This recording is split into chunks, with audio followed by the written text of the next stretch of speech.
Hello friends, welcome to tax daily. Tax daily में आज हम बात करेंगे दो इंपॉर्टेंट टॉपिक की। सेविंग्स अकाउंट का इंटरेस्ट रेट 10,000 से बढ़ाकर 25,000 कर देने के लिए प्रपोजल दिया गया है इन दिस बजट।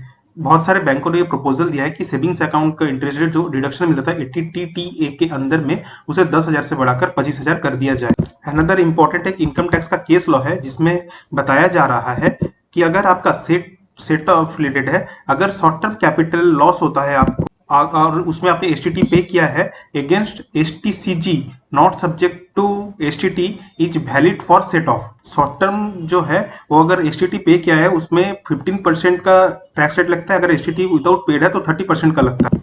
मॉरिशियस की एक कंपनी एपीए जो रजिस्टर्ड है under API foreign portfolio investor के हिसाब से, उनका शॉर्ट टर्म कैपिटल गेन हुआ है नॉट सब्जेक्ट टू एसटीटी, जिसमें टैक्स रेट है तो 30%। उन्होंने एडजस्ट कर दिया था, सेट ऑफ कर दिया था शॉर्ट टर्म कैपिटल लॉस जिसमें एसटीटी पे है, जो जिसपे टैक्स रेट है 15% का, उसके साथ सेट ऑफ कर दिया था।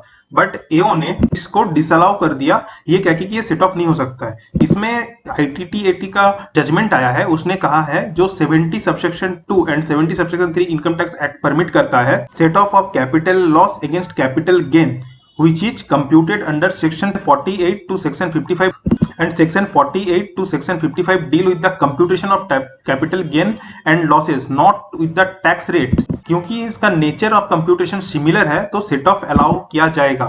In conclusion the assessee can set of the short term capital losses against short term capital gain even if they have different tax rate. ये था आप लोगों के लिए अपडेट फ्रेंड्स, थैंक यू।